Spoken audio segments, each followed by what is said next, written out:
Ya, jadi kita tuh punya satu circle, tapi terus sempat kepecah lagi di satu mata kuliah. Jadi ada mata kuliah tuh yang kepisah-pisah gitu loh. Terus kebetulan kita bertiga ini satu kelas, jadi otomatis satu kelompok langsung gitu. Beda. Jadi KOL itu di dalam nggak kelihatan ya. Jadi KOL tuh di dalamnya ada influencer dan juga ambasador. Nah, yang influencer ini yang terbagi jadi nano, mikro, mid, makro, mega, tergantung sama anggapannya kayak powernya mereka dan berapa marketnya mereka. Lalu yang kedua ada.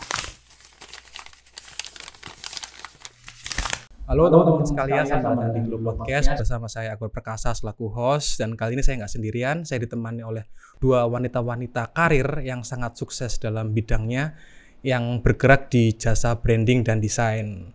Beliau berdua adalah, kita sambutnya, Claudia Jawena dan Angelin Clarissa. Tepuk tangan semuanya teman-teman.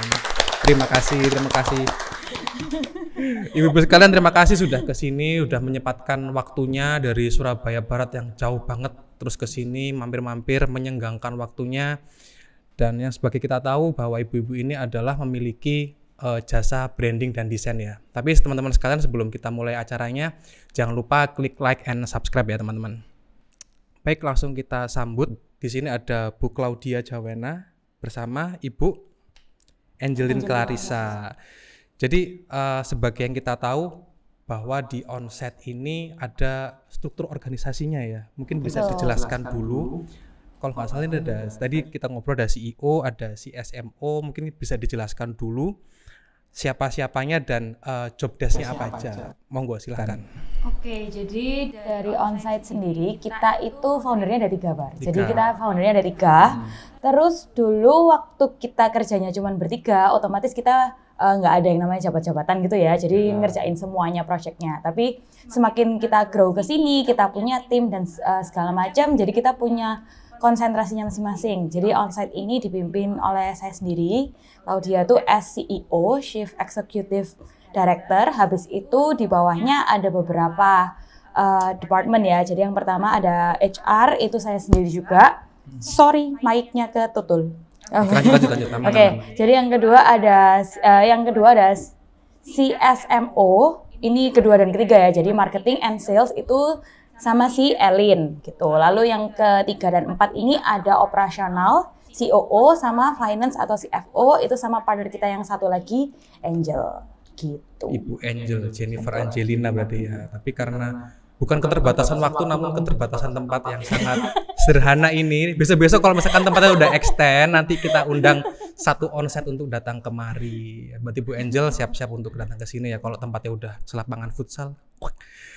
Terus di onset sendiri, selain itu jabatannya ada apa lagi nggak? Maksudnya kan udah ada CEO, CSMO dan lain-lain, terus ada lagi kayak asisten, terus nah itu kayak gimana? Bisa diceritakan sampai akhirnya ketemu klien, itu apa aja tuh? Gimana? Struktur organisasi semuanya ya? Iya silakan. Oke, berarti kalau di dalam marketing itu ada tim branding, ada PR juga. Lalu kalau di sales ada account executive yang bantu-bantu cari-cari leads. Sama kalau di operasional juga ada banyak banget role. Jadi ada brand strategist, project manager, videographer, content creator, designer, fotografer, dan lain-lain. Designer. Iya, tiap tadi disebutkan itu ada orangnya masing-masing ya. Betul. Jadi di sini nggak ada kayak satu orang handle segalanya, tapi benar-benar satu orang itu sangat punya fokusnya masing-masing. Terstruktur ya. Kalau di tempat saya sendiri Monochrome Studio, CEO-nya saya, desainernya aku dewe, kuabet agarap dewe. Beda sama. Tapi jangan ditiru ya, lebih baik menir yang ini. Semoga kedepannya bisa niru ibu-ibu sekalian di sini. Terus ini kan namanya onsite ya. Tapi sebelum itu kan saya juga kebetulan adik tingkatnya daripada beliau-beliau ini yang mana dulu sekampus tapi beda ini. Beda angkatan maksudnya. Beda angkatan yang mana saya juga tahu kiprahnya beliau-beliau ini. Kalau nggak salah dulu punya itu ya, geng juga ya. Iya nggak sih? Iya, geng dulu punya hits. Dia bilang loh kalau kita tuh paling cantik di. Iya, jadi punya. Nah, apakah dari geng itu akhirnya tercipta sebuah konsep ini atau gimana? Jadi bisa diceritakan dulu terciptanya konsep ini. Gimana ceritanya? Oke, aku terserah dari Cek Elin dulu terus lanjut. Jadi awalnya di kampus tuh ya yang kayak tadi Akbar bilang ya, kita tuh yang paling keren gitu di kelas. Di Jadi kelas. kita ada satu angkatan gitu ya. Ya, jadi kita tuh punya satu circle, tapi terus sempat kepecah lagi di satu mata kuliah. Jadi ada mata kuliah tuh yang kepisah-pisah gitu loh. Terus kebetulan kita bertiga ini satu kelas. Jadi otomatis satu kelompok langsung gitu. Satu kelompok terus ternyata kok enak ya kerja bareng, kerja tugas, kayak pemikiran kita sama, terus kerjanya juga cepet, jelas gitu loh. Jadi akhirnya dari situ kita mulai jadi dekat. Jadi awalnya waktu satu geng ini kita nggak sedekat itu sebenarnya. Kayak aku lebih dekat sama siapa, dia lebih dekat sama siapa. Tapi gara-gara kita satu kelas ini dan satu kelompok, akhirnya jadi yang paling dekat gitu. Gitu.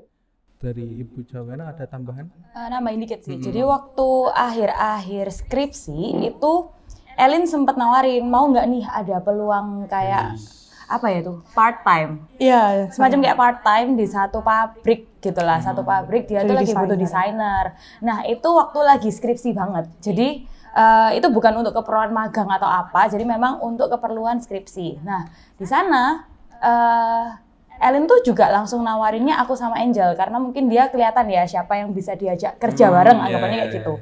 Jadi waktu itu akhirnya kita bertiga sempat kerja bareng di satu perusahaan itu dan kita lihat kalau kerja sama orang itu suasananya kurang lebih kayak gimana sih, kayak ada beberapa part yang kita tuh pingin fix dari sebuah sistem, anggapannya kayak gitu. Nah, waktu mau lulus itu, waktu kita lagi kerja di pabrik itu, terjadilah sebuah pertanyaan. Kalian after kuliah mau kerja di mana? Kayak gitu. Jadi kayak gitu ya. Ini kita mau gimana? Ya, tapi sebenarnya belum tercetus mau kerja bareng ya. Lebih kayak kalian plannya masing-masing apa? Soalnya waktu itu memang dari aku sendiri ada beberapa tawaran pekerjaan, Angel juga udah dapat beberapa tawaran pekerjaan, Elin hampir Tanah Abang. Tanah Abang mau ke Jakarta berarti aja. Cina tuh bukan Tanah Abang. Tolong di-cut. Enggak bisa sih. Oke, terus ke apa? Keep rolling terus. Elin hampir sekolah bahasa juga, tapi waktu itu kita sempat kayak discuss lalu tercetuslah ide gimana kalau kita kerja bareng aja. Dan waktu itu bukan cuman berdasarkan karena kita temen ya. Jadi kalau misal temen kita bisa aja bikin sama geng kita yang berdelapan itu, bersembilan, lupa membernya berapa. 11. Oke, bisa aja kan sama yang mereka semua, tapi memang dari orang-orang itu kelihatan lah orang mana yang kira-kira bisa dipercaya, habis gitu bisa kerja, trusted, bisa punya teachable heart yang bisa diajak ngobrol kayak gitu. Teachable heart. Hati yang mau diajar. Hati yang mau belajar kayak gitu. Terus akhirnya terbentuk onset dari situ ya. Terus kenapa memilih nama onset itu? Apa artinya? Bisa dijelaskan? Silakan. Jadi onset itu kan artinya sebenarnya kayak suatu kegiatan di suatu tempat gitulah namanya ya. Jadi kita kepinginnya tuh bisa ke seluruh Indonesia atau bahkan go international gitu kan. Jadi kan bisa kayak onsite Jakarta, onsite Bali, onsite London, onsite apa gitu. Jadi ya kita berharap bisa di masing-masing kota dimanapun itu kita punya project di sana gitu. Jadi harapan nama adalah harapan. Betul. Nama dari onsite. Dari Ibu Claudia sendiri ada tambahan mungkin? Enggak, nama setuju. Nama setuju ya. Terus bisa diperjelas selain branding mungkin ada hal-hal lain yang ibu-ibu kerjakan, misalkan video atau apa? Kayak video mungkin bisa dikerjakan aku kayak kemarin di Dropbox atau mungkin apa sih kemarin kayak bikin video-video itu kayak campaign itu bisa diceritakan. Iya, ada yang non profit boleh diceritakan, yang profit sendiri pun boleh diceritakan. Silakan. Jadi sebenarnya Onsite Studio ini kan one stop solution creative agency. Jadi kalau yang namanya one stop solution berarti artinya end to end ya, dari awal sampai akhir itu kita bisa bantu gitu. Mulai dari kamu misal mau jualan celengan ayam ini tapi nggak tahu dijualnya gimana, nama tokonya apa, itu nanti bisa kita bantu gitu sampai ke brand activation-nya gitu. Jadi mulai dari branding sampai ke kegiatan-kegiatan marketingmu mesti ngapain aja kita bisa bantu dari situ sampai situ gitu. Dan di peritilan-peritilan itu kan banyak, dalamnya ada desain, foto, video, website mungkin atau apapun itulah gitu. Jadi memang kayaknya kemarin aku terakhir lihat tuh kayak ada hire apa sih untuk admin TikTok atau apa gitu loh. Itu buat onsite sendiri apa gimana? Iya, salah satu project kita. Yes, paket lengkap memang. Terus untuk awal mula karirnya sendiri, memperkenalkan diri sebagai onsite ke publik, itu bagaimana caranya? Misalkan fase awareness lah, dari publik tahu menjadi nggak tahu menjadi tahu, kenal menjadi nggak kenal tuh kayak gimana aja? Apa yang dilakukan oleh onsite? Silakan. Aku jawabin dulu ya. Oke. Jadi untuk awal-awal itu kan kita benar-benar lulus bertiga anak kuliahan nggak punya modal ya. Waktu itu memang benar-benar nggak punya modal, cuman ada modal kamera dari papi gitu. Jadi kita semua memang punya kamera masing-masing karena memang kita kuliahnya itu gitu. Dan waktu itu kita pakai semua yang kita punya. Yang kita punya cuman energi, waktu, tenaga apapun itu. Jadi dari sama ilmu betul. Skill. Nah, kalau semisal mau gembor-gemboran uang di depan, otomatis kita nggak ada di situ. Nggak ada, iya, totally nggak ada. Jadi waktu itu kita benar-benar main di koneksi sih. Jadi koneksi ini kayak kita lihat ada siapa ya yang kita kenal, peluangnya di mana ya. Jadi benar-benar mengasah untuk kita melihat peluang di sekitar kita tuh ada di mana aja. Jadi kan peluang nggak harus yang dari jauh-jauh kan. Kadang itu di sekitar kita tuh ada, dan beneran waktu itu word of mouth itu sangat-sangat terjadi di onsite. Jadi misal kita menghampiri 5 orang ini, habis itu 5 orang ini masing-masing punya 5 teman, itu kita hampiri lagi. Terus selanjutnya kayak gitu. Jadi berawal dari nekat sih sebenarnya. Nekat, dan kita tahu apa yang kita mau kerjakan buat brand itu. Buat brand itu ya. Betul. Berarti itu adalah teman-teman sekalian, jadi modal nekat juga penting, tapi di sisi lain juga ada konektivitas juga ya, koneksi-koneksi. Terus untuk iklan-iklan pasti itu masih belum berarti ya, iklan. Berarti murni dari word of mouth organik gitu ya. lah. Sama awal-awal kita bikin portfolio dulu pastinya, biar orang at least bisa tahu kita ngerjain apa sih, kerjanya kayak gimana gitu. Itu untuk meyakinkan juga ya ke publik itu bagaimana. Terus berarti untuk sisanya kayak mulai iklan-iklan itu mulai kapan kira-kira? Waduh, itu baru tahun ketiga mungkin. Tahun ketiga itu baru mulai ada yang namanya Facebook Ads, yang sekarang jadi Meta Ads. Itu baru mulai ada. Tapi awal benar-benar organik ya. Benar-benar organik. Dari word of mouth juga. Word of mouth, atau kadang dulu waktu kita masih kerja di lapangan sendiri, misal kita lagi foto-foto, tiba-tiba ada orang yang approach, kalian ini ngapain kayak gitu. Terus alah garap ini bisa minta WA gitu. Itu juga bisa terjadi, ada klien kayak gitu. Iya. Terus kekhawatiran, karena bisnis itu kan pasti kita istilahnya kayak meraba-raba gitu kan. Ada nggak sih kekhawatiran atau ketakutan ketika awal memulai bisnis, kayak ini bakalan works gak ya gitu? Itu ada pikiran-pikiran kayak gitu nggak kira-kira? Dan cara menanganinya gimana? Ketakutan-ketakutan itu kalau belum terjadi kan mesti terbayang-bayang terus kan. Cara menanganinya gimana? Apakah saling menguatkan atau gimana? Silakan. Oke, kalau ketakutan dan kekhawatiran itu pasti ada di awal, sampai hari ini pun ada gitu. Makin lama makin gede. Jadi kan anggapannya kalau pohon kecil anginnya kecil, kalau dia tambah gede kan anginnya semakin gede. Nah, itu yang kita rasakan sekarang gitu. Caranya gimana ya, kita harus bikin crisis management yang bagus, sama kita harus perhitungkan resiko-resiko yang akan kita dapetin gitu loh. Jadi kita selalu adain evaluasi dari dulu ya. Ini bukan baru terjadi, tapi semisal dari awal banget kita kerja bertiga, kita tuh udah ngomong di awal. Ini meskipun kita berteman, kita harus tulis semuanya hitam di atas putih, dan juga kita harus jelas. Kalau semisal ada yang nggak enak, kita benar-benar harus evaluasi. Karena kalau menegur orang itu kan sebenarnya nggak gampang juga kan. Apalagi teman sendiri, pasti jadi kayak sungkan, nggak enak segala macam. Tapi dari awal itu kita udah bangun mentalitas, oke, kalau ada sesuatu atau ada sesuatu yang penting, kita tuh harus urus gitu. Jadi itu dimulai dari hal kecil. Jadi itu secara nggak sadar mungkin jadi habitnya kita ya, untuk selalu mempertimbangkan kemungkinan terburuknya kayak gitu.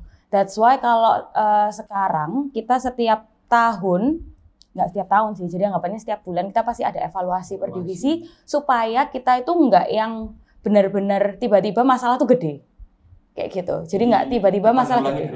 Betul.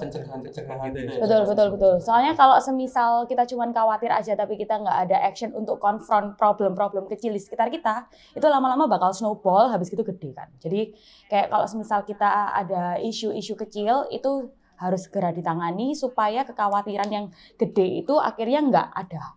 kayak gitu. Boleh di-spill nggak sih isu-isu kecil itu contohnya seperti apa? Banyak. Boleh Isu- di-spill nggak masalahnya? Aman. Eh, Kalau misalnya nggak aman nggak apa-apa. Just gimana? Contoh satu dua aja yang sekiranya itu aman. Isu yang paling sering terjadi di bisnis manapun kali ya, human pasti. Jadi sumber daya manusia atau resource kita. Ngelola orang itu kan nggak cuman oke, kamu aku bayar, kamu kerja di kita, tapi benar-benar kita harus memperhatikan emosinya dia, energinya dia, mentalnya dia. Habis itu dia kalau datang ke kerjaan itu benar-benar 100% di sini apa enggak. Habis itu apakah dia underpaid, apakah dia overpaid. Jadi kayak banyak banget masalah dari human sendiri. Ngelola human tuh nggak segampang itu. Apalagi kita juga bukan dari background psikologi or apa ya. Kita kan semua anak art. Jadi kayak kita belajar terus di bidang itu juga. Berdasarkan feeling berarti menilai anak itu iki arek nggak apa-apa ta gitu. Terus ya Pak. Indikasinya apa misalkan ada anak mulai ada bermasalah tuh indikasinya apa biasanya? Dia mulai kerjanya mulai menurun atau apa gitu. Sebenarnya mereka tuh nggak akan show ke kita kalau mereka tuh nggak trust sama kita. Jadi memang dari awal kitanya yang harus mau untuk care dulu sama mereka. Kalau semisal kita nggak care atau kita cuma sok care itu kerasa kan. Kalau sama human ya manusia kan namanya makhluk emosi. Jadi nggak bisa based on money saja. Kamu harus benar-benar anggapannya memanusiakan manusianya lah. Maksudnya orang kerja di tempat kita kan kita juga kita tanggung jawab sama mereka juga. Dia ada di tempat yang tepat kayak gitu. Jadi itu adalah Seperti sebuah itu. apa tadi? Crisis management ya berarti namanya ya. Aku baru tahu ini namanya crisis management. Itu adalah hal preventif untuk menanggulangi agar supaya nggak menjadi snowball. Terus ada lagi dari Ibu Elin, tambahan lagi mungkin. Nah, kan CSMO ya. Atau marketing kan idenya kan. Nah, ini perlu dicatat sini. Mas, aku bisa minta tolong kertas nggak? Kertas. Ini perlu penting ini biasanya gini. Elin ini salah satu manusia paling kreatif yang aku tahu sih. Kenapa kok demikian? Aku nggak merasa begitu sih. Pas biasa aja nggak apa-apa. Cuma kasih challenge. Dituntut pekerjaan jadi mau nggak mau ya. Iya. Dia beneran nyap gitu. Iya, soalnya ini kan aku bilang tadi sebenarnya awal dari sama Ibu Elin. Ketika aku ngobrol sama teman-temanku itu pasti ada insight-insight yang bagus. Makanya itu eman banget kalau nggak dicatat gitu loh, dan eman banget kalau nggak direkam. Akhirnya terjadilah podcast ini gitu loh. Jadi ketakutannya pada selling adalah apa itu dan cara menanggulanginya.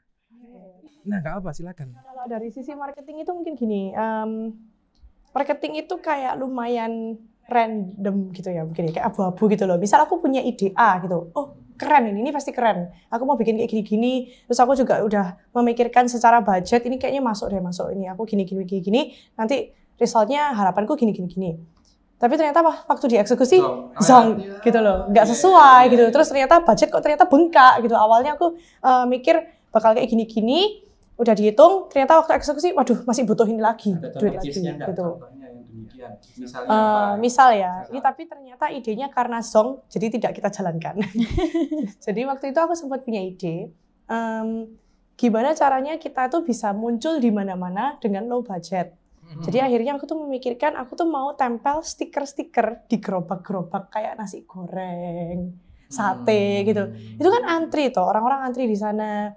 Terus kayak anak-anak, orang-orang kantor lah, atau orang yang rumah di Graha Family pun juga bisa gitu loh, beli nasi goreng di sana gitu kan. Siapa tahu bisa mereka lihat sesuatu di sana, stiker kita yang mencolok, terus akhirnya mereka ke profil kita. Harapanku sih begitu. Tapi setelah aku konsultasi dengan Ibu CEO, ternyata tuh not a good idea. Belum dicoba sih. Dan aku juga konsultasi juga ke, kita punya coach ya, yang sekarang juga jadi komisarisnya onsite. Itu juga it's not a good idea gitu. Kayak buat apa kamu kayak gini? Karena itu terlalu luas. Itu nanti jadinya mungkin nembaknya asal tapi gak ada yang mati. Iya, Ya gitu ya.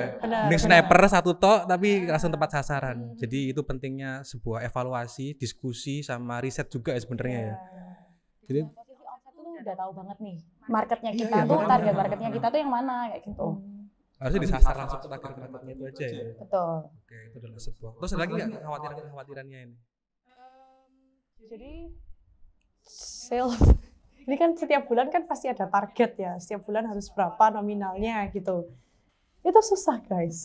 Soalnya ya sama lah, setiap bisnis kan pasti ada naik turun. Di bulan ini tiba-tiba gerudukan, di bulan ini kayak kok luntang-luntung nggak ada apa-apa gitu. Terus cara jualan hari ini sama mungkin di onsite awal itu beda banget. Dulu di awal aku manual datang, mau nggak sosmed? Gampang, langsung goal. Sekarang aku nawarin gitu kayak udah lapo kayak gitu loh. Jadi kayak susahnya di situ sih gitu. Cara approach cara approach yang sekarang yang oke tuh gimana sih gitu loh. Apa aku bisa tiba-tiba approach cold customer ya, anggapannya itu bisa gitu. Ngomongku harus kayak gimana. Misal aku hari ini approach 10 orang. Cara approachku tuh pasti beda-beda. Mana yang goal, mana yang enggak gitu. Ya itu susahnya di situ sih. Tadi aku kembali ke awal tadi ya. Cara approach-nya itu kira-kira gimana? Kita datang ke orang itu atau via WhatsApp aja cukup atau harus ketemu orang atau gimana approach-nya itu? Macam-macam sih. Iya gimana? Salah dua contohnya gimana? Ya pasti ini mungkin bisa jadi tips buat kalian juga ya. Cari decision maker-nya. Cari decision maker-nya siapa. Misal kamu mau approach inilah yang jual ini gitu. Tapi yang kalian kontak misalnya cuma sales-nya. Dia kan bukan decision maker. Dia nggak bisa tentuin aku mau pakai vendormu apa bukan. Jadi kamu harus cari ownernya yang bikin celengan ini siapa. Samperin dia. Dari situlah mulai speak. Mulai ada bahan omongan gitu. Jadi bukan bagian salesnya tapi bagian langsung ownernya langsung ya yang dituju ya. Bisa owner atau mungkin divisi khusus untuk yang cari-cari. Iya. Oke, terus tadi kan sempat nyinggung perkara namanya bisnis kan juga naik turun, kadang gerudukan, kadang tiba-tiba sepi. Terus yang dilakukan ketika sepi itu apa? Misalkan bikin program atau memikirkan kayak gimana sih ke depannya nanti, atau mungkin belajar kayak gimana kira-kira, silakan. Terserah pada Tuhan. Iku pasrah sih jenenge. pasrah. Oke, kalau semisal lagi nggak rame gitu namanya ya. bisnis Kan pasti kadang naik, kadang turun. Saya pun juga merasakan demikian. Roda berputar. Betul. Jadi gini, untungnya onsite ini bisnis modelnya kan subscription base. Artinya apa itu? Subscription base itu langganan kayak Netflix, kamu bayar per bulan untuk jangka waktu tertentu gitu. Jadi kontrak gitu. Jadi klien itu sama kita biasanya mereka minimal berapa lama gitulah durasinya. Jadi nggak ada yang namanya 1 bulan kita zong 0 gitu, itu nggak ada. Jadi kan kita selalu kelihatan nih kita klien ini sampai berapa bulan lagi, dan ketika klien itu berjalan setiap 3 bulan kita selalu time check. Jadi kayak 3 bulan sama bulan ke-9. Iya. Oh, setiap bulan ke-3 sama bulan ke-9. Jadi misal kontraknya 1 tahun. Di bulan ke-3 sama di bulan ke-9 itu aku kontak mereka gitu. Gimana ini progresnya? Kita anggapannya kayak time check lah, si klien ini masih oke nggak sama onsite, align nggak masih gitu. Jadi after dari call itu kita juga tahu nih kira-kira dia bakal dapat lagi slot di tahun depan bareng kita atau dia bakal cabut. Jadi at least kita tahu gambarannya ke arah mana. Kalau semisal dia mau cabut, kita bisa arahin paketan-paketan yang dia lebih oke sama lebih kita. Terjangkau sama budgetnya dia ya. Bukan lebih terjangkau, tapi mungkin lebih sesuai kebutuhan dan kondisi brandnya gitu. mereka. Betul. Jadi kalau misal dia udah nggak butuh IG misalnya, dia butuhnya Google Ads. Nah itu kan karena semua digital itu pasti semua brand perlu gitu loh. Tinggal kita tahu aja ini brand lagi urgentnya di arah mana kayak gitu. Jadi kita nggak cuman fokus, oke, kita cari yang di luar lagi, cari yang di luar, tapi yang di dalam itu sebenarnya kita bisa manage dengan baik gitu. Karena mereka juga pasti masih butuh, tinggal kita aja ngelolanya kayak gimana. Pertanyaanku tadi masih belum terjawab, gimana ketika sepi tadi. Misalnya belum ada klien, misalkan kontraknya udah habis, tapi klien baru belum ada. Itu mencari dengan cara approach lagi atau bagaimana? Atau bikin project gimana kira-kira? Oke. Jadi mungkin gini, onsite itu kalau yang sepi banget sampai 0 mungkin kita nggak pernah mengalami ya. Pernah waktu COVID. Iya, waktu COVID. Tapi waktu COVID itu kita benar-benar shifting. Jadi kita benar-benar main shiftnya tuh cepat gitu loh. Jadi kayak orang ini sekarang butuhnya apa, yang urgent apa, mereka buying powernya seberapa kayak gitu. Lalu yang betul. Nah waktu itu kan banyak banget usaha-usaha lokal yang baru. Betul. Jadi kita lihat tuh foto Mereka perlu foto, mereka perlu paket-paket yang murah segala macam. Jadi waktu itu kita bikin satu paket namanya survival package. Jadi survival package itu ketika kamu cuma punya satu produk, kamu adalah UMKM, kamu masuk di onsite, kamu beres. Kamu mau IG aja bisa, kamu mau logo aja bisa, kamu packaging aja bisa, dan itu sangat terjangkau kayak gitu. Itu tergantung sama kebutuhan market waktu itu. Kalau sekarang mau cari survival package nggak ada gitu. Karena apa timing apa seasonal gitu ya. Betul. Pada saat pandemi itu aja. Betul. Pandemi package. Gitu. Seperti itu. Betul. Terus ada lagi nggak kira-kira ketakutannya itu apa? Ketakutannya gini. Sudah untuk kedepannya sih. Ini kan kita bahas yang sekarang ini yang Apa istilahnya sekarang ini kok kedepannya ketakutannya gimana? Misalkan ada takut pesaing atau mungkin AI akan men-take down dunia kreatif. Itu AI juga termasuk PR sih, aku juga perlu ngeluh nih karena PR. Sekarang kan desain kamu tinggal komen, mereka kan jadi kan. Ya. Padahal kita kuliah udah begitu mahal dan lamanya. Gambar gunung gini tok jadi jedar lukisan bagus gitu kan. Dan ada 4 opsi lagi kan. Jadi kita tinggal milih gitu kan. Iya. Bagaimana? Kepala artis. Nggak usah jauh-jauh AI. Ini sekarang TikTok ada gosip kayak gini aja, udah mulai ada beberapa klien yang Iya, mempertanyakan. Gara-gara Ya kan? yang TikTok Shop iya, itu iya. loh. Itu Itu juga. ada beberapa klien yang bertanya, ini gimana, ini harus gimana, ini perlukah kita masih rutin nge-live atau apa? Itu banyak pertanyaan kayak gitu. Terus, soalnya kan apa ya, social media, digital marketing itu cepat gitu loh perubahannya. Mereka bisa dalam sekejap udah nggak ada TikTok Shop lagi lah. Terus kita gimana gitu kan? Oke. Ya tapi sebenarnya di setiap perubahan gitu pasti ada new opportunities juga gitu. Betul. Jadi yang penting kita harus gesit.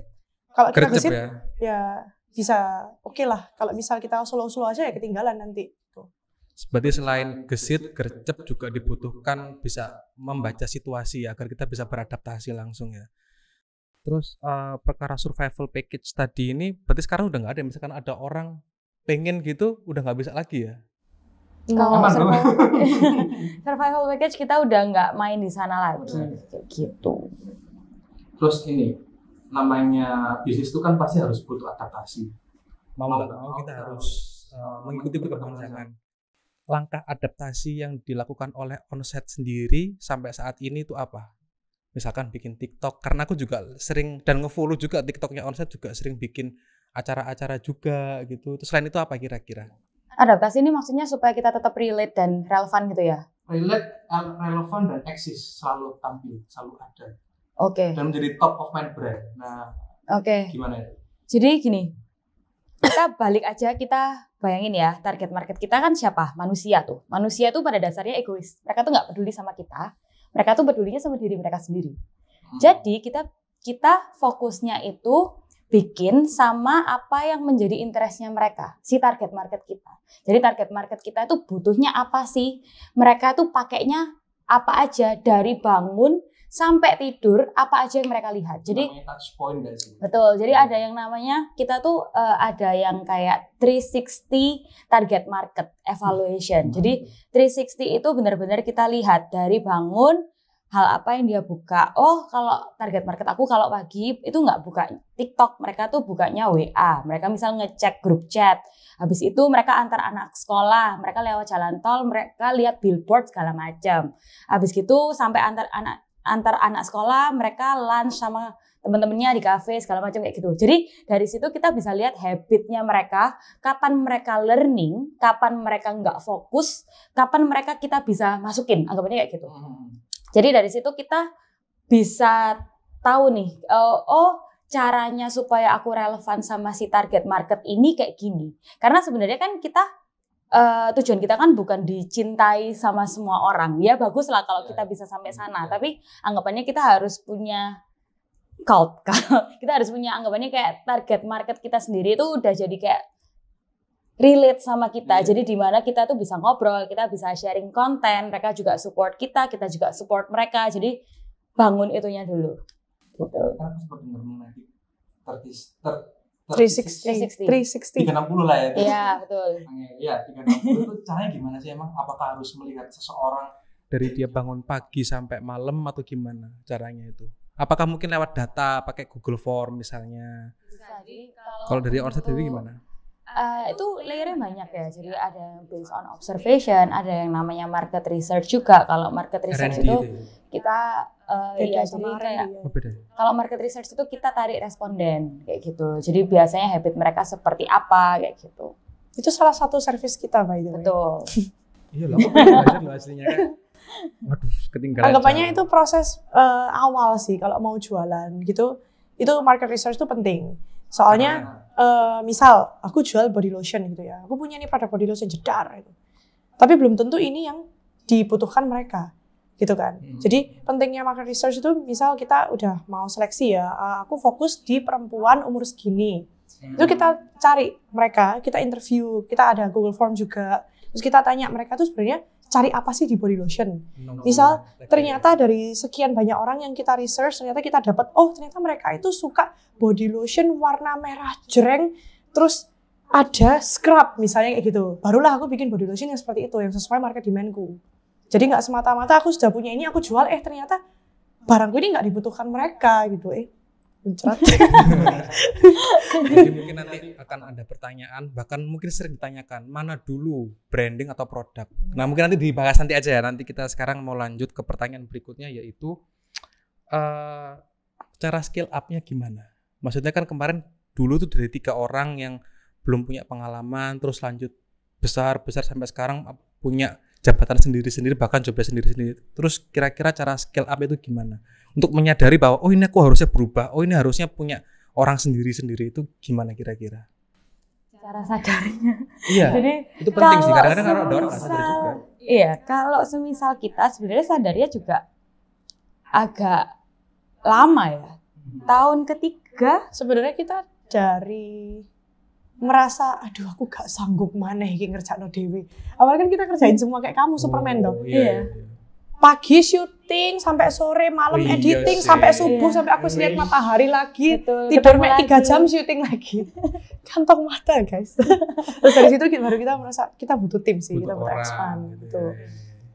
Dan anggapannya kan gini, banyak orang itu salfok. Salfoknya adalah ngurusin apa yang ada di dalam aja. Jadi kayak kita tuh ngurusin klien, ngurusin pegawai, ngurusin deadline kita masing-masing kayak gitu. Jadi kita tuh kadang lupa untuk mau tahu di luar itu terjadi kayak gimana sih, yang butuh apa sih, kompetitor kita tuh ngapain, brand lain itu butuhnya apa. Kita tuh harus dapat insight dari mana, kita tuh harus belajar di mana kayak gitu. Dan kalau dari kita sendiri, kita tuh nggak mau berhenti belajar ya. Jadi kayak belajar itu bisa dari mana aja. Salah satu habitnya onsite juga kita setiap bulan ngadain sharing namanya Duda, duduk-duduk berfaedah.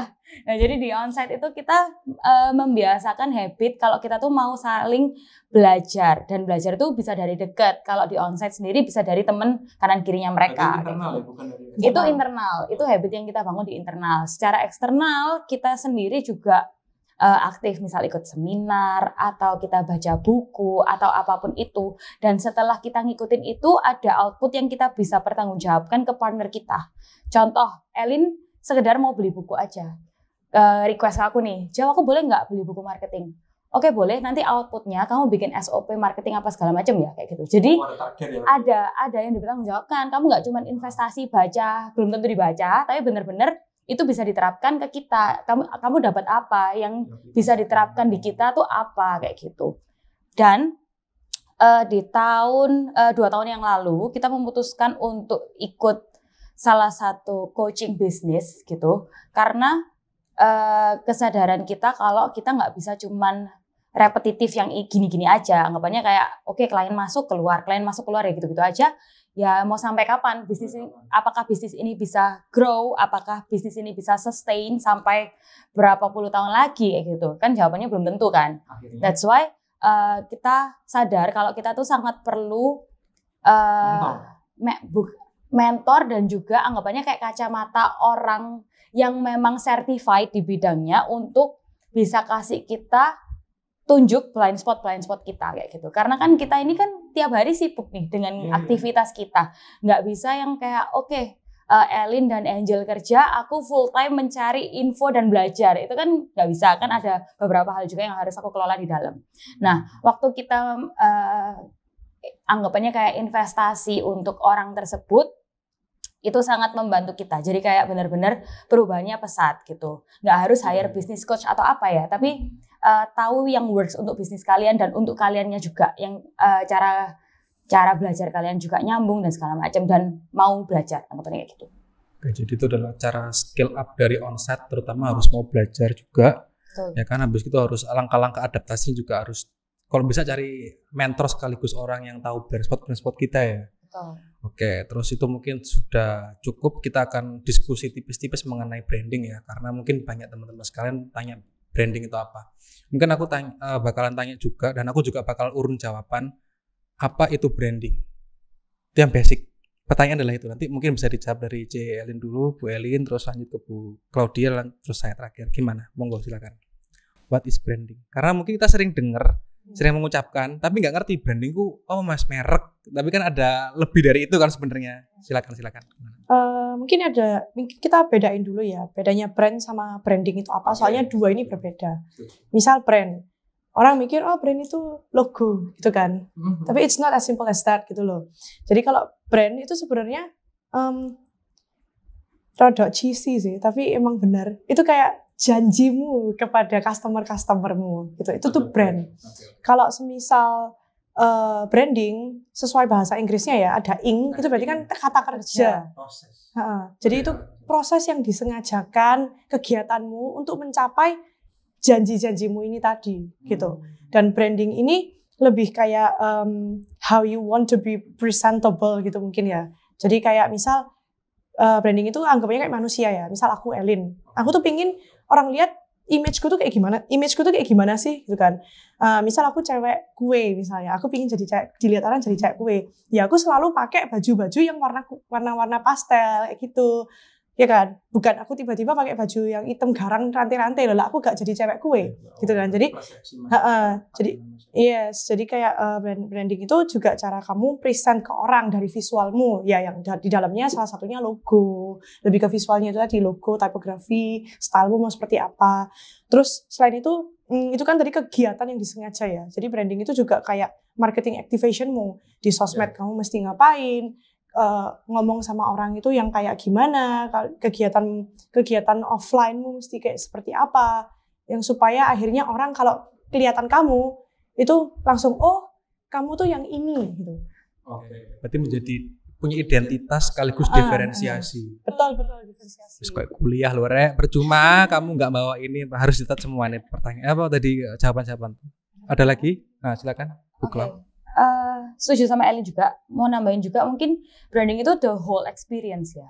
Kayak kenapa kok kamu coba deh bayangin kalau Harley Davidson itu orangnya kayak gimana sih, kan dia kayak manly, brewokan kayak gitu. Nah itu kenapa kok bisa mikir gitu, karena experience yang Harley Davidson bangun itu seperti itu gitu. Contohnya experience itu nggak cuman apa yang kita tangkap dari mata ya, tapi dari aroma juga, dari feeling kita waktu di sana dibangunnya seperti apa.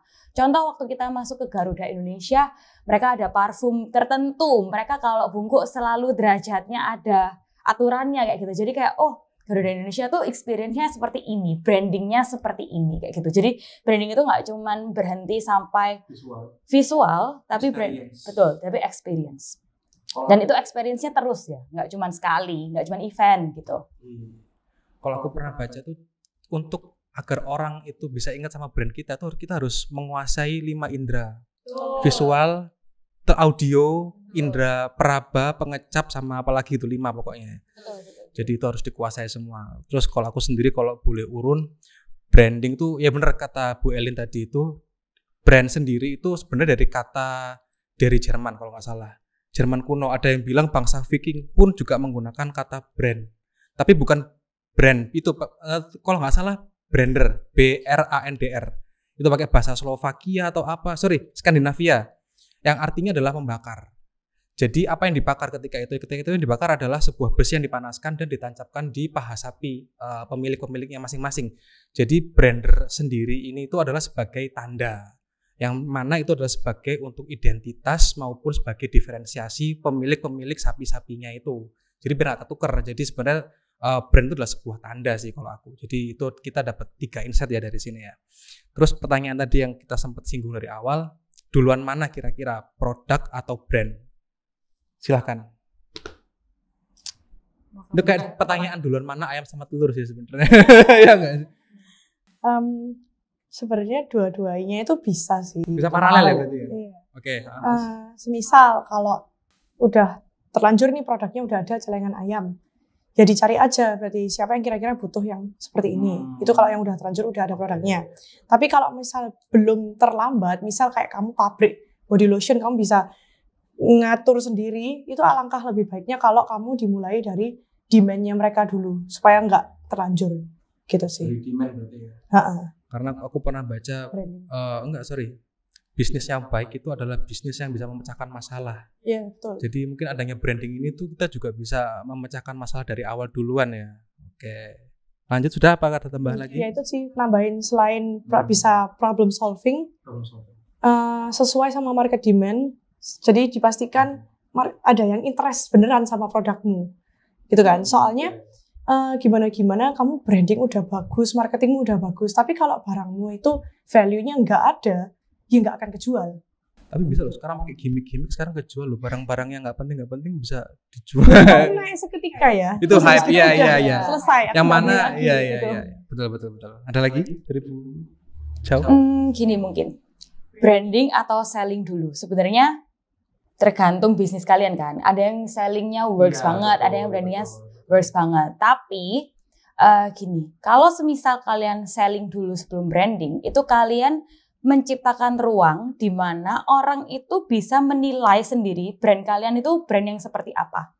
Oh itu loh di PTC ada jual permen murah kayak gitu. Si permen murah, anggapannya kayak gitu. Jadi itu udah dicap sama orang-orang, label-labelnya seperti apa. Iya kalau baik, kalau buruk. Nah itu kalian sendiri yang ciptain ruang itu.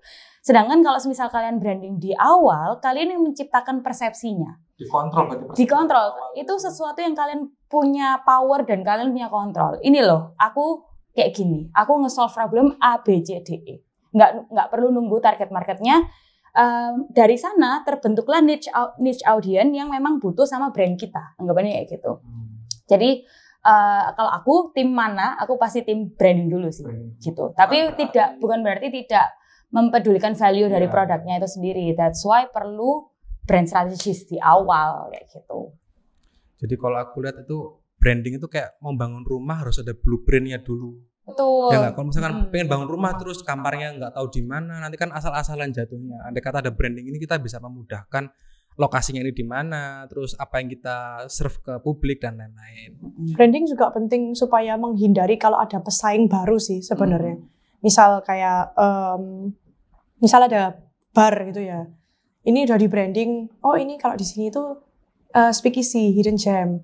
Aku bisa bawa teman gelap ke sini. Misalnya gitu itu udah branding yang masuk gitu. Ada pesaing bar baru. Tapi dia nggak bisa kasih value yang sama. Kamu tetap pasti menang kok di sana gitu.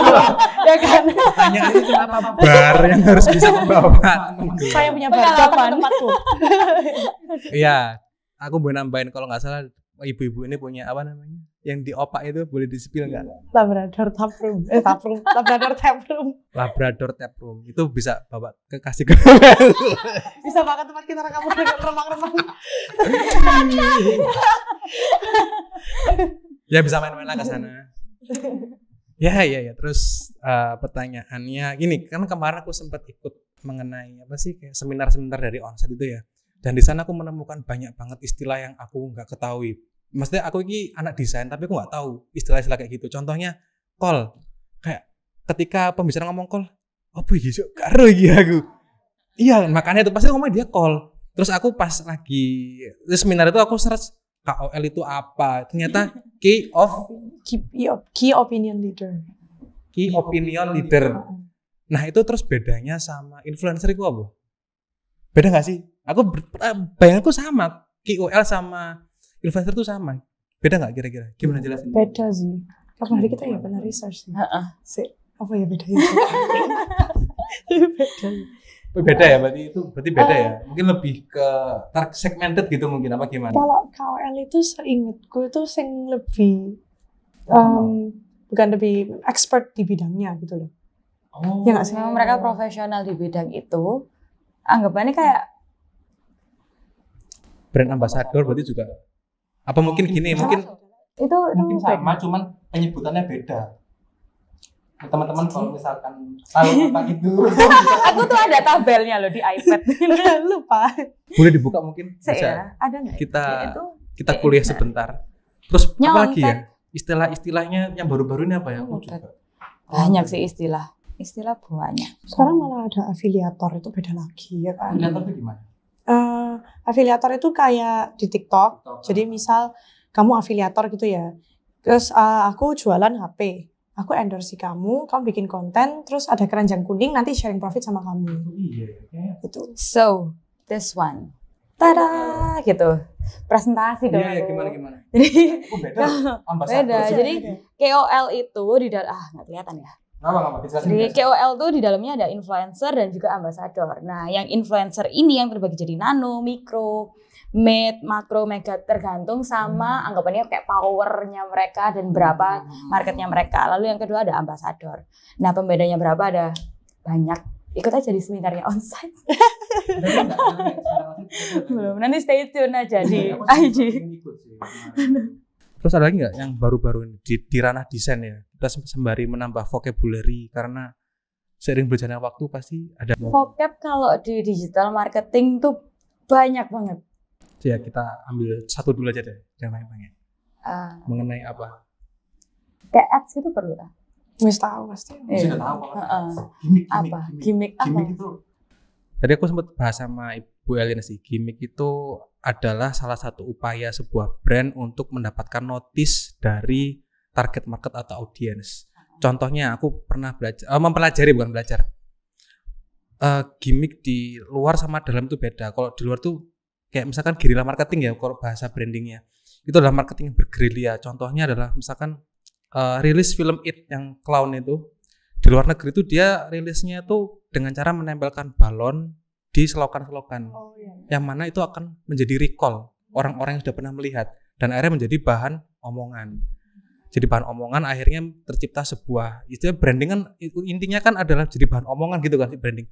Akhirnya si film itu tuh bisa tayang. Itu kan guerrilla marketing atau gimmick. Kalau di Indonesia, kalau aku lihat dan aku diskusi dengan teman-temanku juga, gimmick di Indonesia itu adalah sebuah beef atau pertengkaran. Yang mana ketika misalkan aku monogroup studi sama onsite bertengkar, pasti otomatis karena orang Indonesia ini suka berantem, semua mata tertuju ke pertengkaran kita dan akhirnya ujung-ujungnya kita kolaborasi. Itu pernah dilakukan sih sebenarnya sama salah satu chef. Iya, bisa dikategorikan demikian. Ya itu mungkin apa ya, kayak istilah-istilah terbaru gitu aja ya, bahwa itu sebenarnya kalau di branding aku bisa mengkategorikan itu adalah sebuah guerrilla marketing atau marketing yang bergerilya. Jadi soft selling ya, enggak hard selling, enggak langsung frontal gitu. Kayak itu loh, sing awalnya mau hire suster, Iya. ternyata Si di endorse sama Lifebuoy. Lifebuoy. Siapa artis? si Cipung kan dia punya Mbak siapa sih namanya Susrini Iya. siapa sih?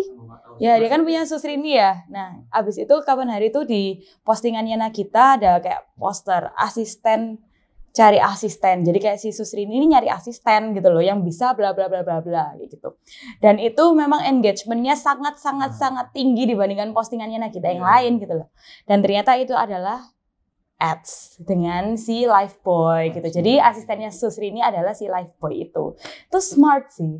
Kayak mereka tahu kalau si Susrini ini dapat marketnya sendiri, interestnya orang-orang gitu kan. Jadi kayak mereka pakai itu. Terus kalau yang teman-teman tahu di Instagram itu ada namanya Kopi Seko Bandung. Tahu nggak sih yang tuman yang ya udah boleh. Tahu nggak sih? Nggak tahu. Siapa? Jadi gini, di Bandung itu, mohon maaf ya kalau salah bisa dikoreksi. Ada namanya Kopi Seko. Di situ baristanya tuh mesti bikin video yang kocak-kocak. Salah satunya menggunakan kata ya udah boleh kayak gitu. Akhirnya kan karena orang ini tahu bahwa itu lokasinya di Seko, mereka datang untuk mengunjungi orang yang ngomong ya udah boleh. Itu mungkin bisa jadikan gimmick juga ya supaya mereka tuh bisa berkumpul ke kopinya tadi itu, coffee shopnya tadi itu. Ada tambahan lagi kira-kira ibu-ibu? Enggak sih. Kalau nggak ada nggak apa-apa sih kita tutup. Mungkin aku minta apa ya, kayak nasihat-nasihat buat para pebisnis yang kira-kira mau bikin bisnis seperti apa, monggo. Ibu CEO. Silakan. Ini maksudnya, Lempar. ini maksudnya untuk bisnis in general atau yang pekerja kreatif nih? Dua-duanya boleh, misalkan Ibu Elin yang dari pekerja kreatif, terus Bu Claudia dari yang general, nggak apa silahkan. Oke. Oke, jadi buat semua business owner, either itu branding agency atau bukan tentang branding agency ya, bukan di industri kreatif, semuanya branding itu penting. Even kita sendiri sih branding agency ini selalu melakukan branding. Selalu kita juga punya persona kita juga tahu kalau kita ketemu orang itu kita harus present diri kita seperti apa, kita harus pembawaannya seperti apa, gaya bahasa kita seperti apa, itu semua kita pikirkan juga. Jadi anggapannya kalau membentuk persepsi masyarakat itu kan bukan satu proses yang instan kayak Indomie ya. Jadi kayak itu benar-benar kita harus mainkan konsisten, kita harus benar-benar pakai semua yang kita punya kayak gitu. Jadi untuk semua business owner atau pekerja kreatif di luar sana tetap konsisten dengan brandingnya masing-masing. Dan branding itu jangan cuman sekedar kayak idealis pribadi ya, kayak oh aku mau jadi si paling ini, tapi kalian anggapannya kayak nggak research dulu apa yang kalian punya, apa yang kalian bawa, problem apa yang kalian solve. Tapi benar-benar kalian harus tahu positioningnya kalian, lalu kalian ucapkan itu dengan kalian yakin kayak gitu. Soalnya kan banyak yang kayak brand kosong, anggapannya kayak gitu. Jadi kayak janji, value-nya nggak ada. Jadi kalian benar-benar harus tahu posisinya dan kalian ngomongin apa yang kalian bisa tepatin gitu. Dan itu bakal works keseluruhan. Jadi nggak boleh fokus pada satu poin aja, melainkan poin-poin yang lain juga harus diperhatikan ya, karena menyangkut persepsi pada masyarakat juga. Lanjut Bu Elin, bagaimana? Tips dari aku untuk pekerja kreatif, hasil itu nomor kesekian. Karena yang utama itu adalah